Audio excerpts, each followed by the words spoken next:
Ladies and gents, welcome to Suji Reaction. This is America's Kamikaze Drone by Chal the Fat Electrician. Yeah, I wanted to do something like, his like big, badass type of videos, right? McNasty or something like that, and different people who basically are like insane video game protagonist type of people, right? Who did shit you think like that's not realistic, but apparently it is. There's still many videos like that is, left that I haven't seen. But this was popped up in my recommended feed, and I know about this, drone a bit, or at least what engine is used in these drones, because I'm a big engine guy. So, I'm like, yeah, what the hell, let's just watch this one. So, obviously, I don't know about specific drone or something, but I do know they use this kind of a Wankel engine, right? We'll see, like, which, I'm pretty sure that's the drone he's going to talk about here. But yeah, we'll see, I guess. Fat Electrician is great, anything military related, like his, presentation style is awesome. Something about it just makes you want to hear what he want to say, even if it's an hour-long video. So yeah, let's watch this one. Remember, people, if you like my reaction, don't forget to like and subscribe. That way you'll help this channel by increase its impression around the YouTube or something. More people will see it, I guess. So don't forget to like and subscribe if you like my video. And yeah, let's watch it. Today we're talking about America's Kamikaze Drone that can be small enough to fit inside your backpack or big enough to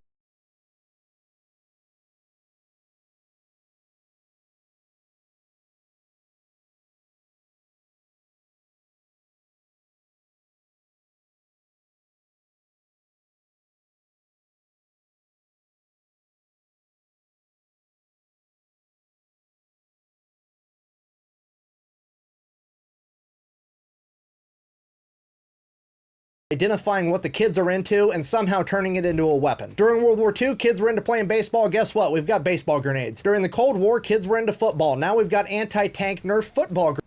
Baseball grenades are real? I thought it was like there was like one in Fallout. I don't know what the fuck is this, like goofy shit. But it's fucking real? So what? You can actually hit it with a bat? I don't think it just looks like baseball, isn't it? Like you can't hit it with a bat. At least I hope.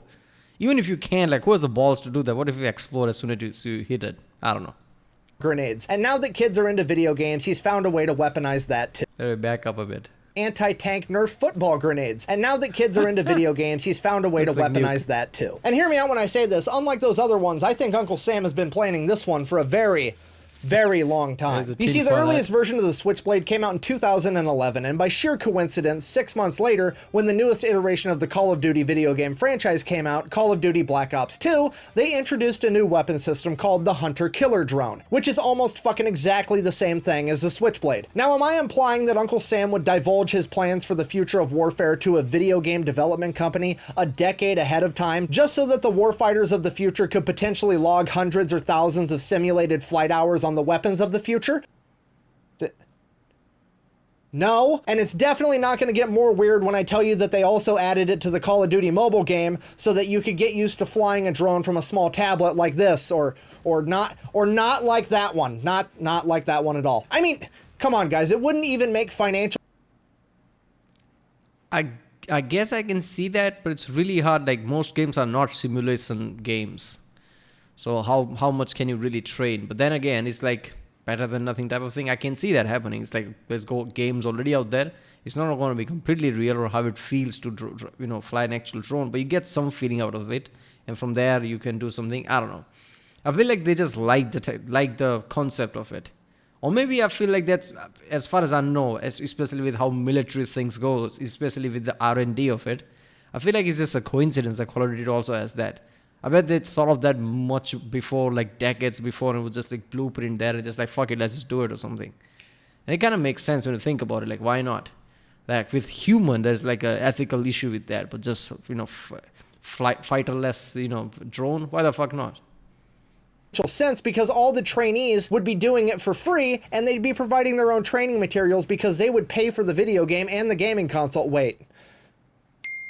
Change the subject. You know what? This is a great time for a word from our sponsor. This video is brought to you by Zydax Custom Gaming PCs, built in Salt Lake City, Utah, with all their tech support being based in the US. They specialize in making custom PCs, whether that be lighting or if you wanted something laser engraved, they can get it done. So if you are looking for a new computer, whether that be for video editing or gaming, that's who I would absolutely recommend, and I'll have them linked in the description down below. Okay, back to the Switchblade. This thing comes in two different sizes. We have the I'll go fucking insane if future of warfare is like Call of Duty, like all the Call of Duty forums, if it sounds like that, because it's all fucking Call of Duty, because all militaries around the world saw potential of it, especially advanced warfare and shit.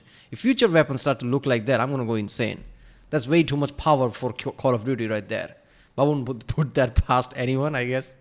Personnel version and the anti-tank version. The anti-personnel version is known as the Switchblade 300, and it is quite literally air support that fits in your backpack. Ladies and gentlemen, this thing is only 19 inches long, 3 inches in diameter, and the entire kit weighs 5.5 pounds. It can go from in your backpack to in the air in less than 2 minutes, and once that drone is in the air, it's capable of traveling up to 6 miles and loitering for 15 minutes while traveling at a speed of 63 miles an hour, and once you identify a target, it can accelerate towards it at over 100 miles an hour before making impact, and upon impact it will explode with a force comparable to that of a 40mm grenade.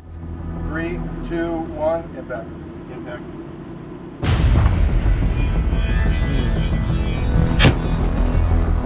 And the scariest part about all of this is they plan on giving these to just normal infantry grunts, which is going to be absolutely terrifying for the enemy, because now every time they think they hear a mosquito, they're not going to know whether they should reach for the bug spray or if the live leak watermark's going to pop up in the corner as they come to the realization they're about to have the longest, shortest day of their life. Okay, look, like I said at the start of the video, if these things have Wankel engine in it, right, rotary Wankel engine, it won't be, let's just say, silent. It would be insanely loud. One thing I know about Wankel engines is that they used that in, bikes and cars back then. And it worked fine, but they had obviously certain drawbacks of performance, right? But the point was like they were really loud. They went to like 20, 30,000 RPM and shit like that. And they were like, they could achieve performance, but the pollution and all the issues it had was way too insane. Because it had like, this triangle type of triangle type of core in it or whatever. And it just, center of it just went like this in certain design because it constantly rotated in weird way. So it was really, really fast. So, I don't know, I'm pretty sure, I think there's a channel called Fort 9 that pretty sure had this kind of a video about that. I don't remember exactly, but it was a long time ago when pretty sure it was. So, it was an insane engine, right? I knew that for way back then because I already, heard that bike.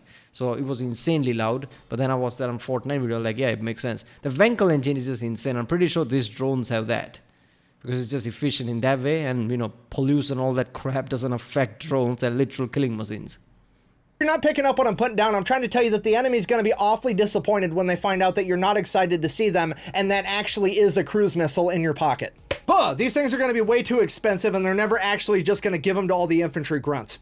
So to be fair, that's actually a good point, and I thought the same thing, because back in the day when they were going to give every infantry grunt a UAV drone, that little Black Hornet thing, they were like $170,000 a piece. But apparently when it's a kamikaze drone that only needs to fly once and land never, the drones get a lot cheaper because a Switchblade 300 is only $6,000. And don't get me wrong, $6,000 is still a lot of money, but when you're talking about being able to give a bad guy a lifetime supply of Pearl Harbor reenactments from 6 miles away, that's a fucking bargain. And it only gets scarier from here, because here's the big 6,000 is not that much for military, especially when lives are at stake and it's safer this way.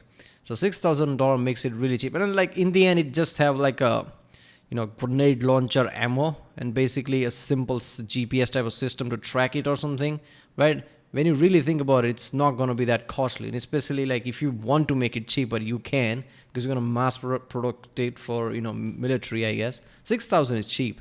brother, the Switchblade 600. That is a 33-pound drone that's capable of traveling 24 miles with a 40-minute loiter time, traveling at a speed of 70 miles an hour with an attack speed of 120 miles an hour. It is equipped with a warhead that is comparable to that of the Javelin, meaning that it can take out any tank or armored vehicle known to exist today, and it can even take out some naval vessels. And all of that comes with a price tag of only $10,000, which again, 10 grand is absolutely a lot of money, but when you're comparing it to something like the Javelin that costs $250,000 for a single shot, the Switchblade is a fucking bargain. I mean, the Javelin has an effective range of like 1.5 miles, meaning you have to get 2 of your men within 1.5 miles of an active enemy tank to be able to have the opportunity to spend $250,000 to take that tank out. Or, if you use the Switchblades, you can launch 25 spicy model airplanes from 20 miles away for the same exact price, meaning that even if the Switchblades are only effective 5% of the time, they are still going to cost the same amount count as the Javelin and be safer. And here's the ultimate kicker with all of it. Both models of the Switchblade can be shot out the back of a moving helicopter. Yeah, apparently they gave some prototypes to the Marines in 2016, and they conducted an experiment where they concluded that you can in fact shoot them out of moving helicopters. And it was absolutely an By the way, this is like a land-based type of drone. You sure about it? Let me test it. Just certain people just jump in a fucking, we're doing experiment. Jump on a fucking helicopter and try it later. Let's me try this. And that's it. Oh, look at that. It can work from a helicopter. Yeah. The one thing I've noticed that all the, lots of Marines and things like that, they're really insane sometimes. Right? Something, if you want to like have some kind of a firecracker, right? Some kind of a fireworks, you're going to be afraid. What if I get my hand burned? These people are just fucking around with like this kind of a major weapon, taking risks. Like, this is like everyday shit. experiment. It definitely was not some Marine grunt saying, hey guys, you want to see how a baby helicopter is born? Anyways, we are now officially in the future where a single aircraft can fly over the battlefield and eject hundreds or thousands of kamikaze drones that are being manned by people 30 miles away that have been playing video games for their entire lives. I really don't know what else to say. So the part that terrifies me is my grandkids are going to look at this technology the same way I look at a musket. I have no idea where this is going, but we're going to find out eventually. Anyways, if you made it all... I feel like the more only thing I can point to is just like all these wings and all miniaturizing things is what makes it advanced if you really think about it. So future weapon will like, why do you have to have like this kind of a thick pipe? Why do you have to do this like wing type shape and everything? Why can't it be something small that can be guided by some technology very easily in just small shell? All this shit will make it feel, ancient, I guess, because it will be very miniaturized in the future. That's what we see in the past. We see like big ass things like, why do you need this kind of big? But, since 1960 and past 1960, all the miniaturization of things and computers, chipset and things, everything becomes smaller. And that what makes it look modern, I guess. I have no idea where this is going, but we're going to find out eventually. Anyways, if you made it all the way through this unhinged TED Talk, thank you for watching. Best way to support the channel is go buy some merch at thefatelectrician.com. Quack bang, out. Is there anything more?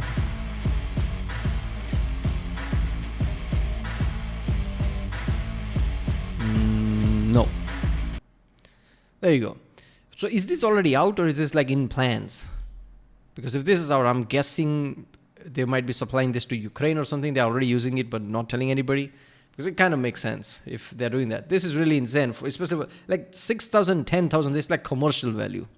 People can pay shit like that in basically commercial things, right? Everyday things.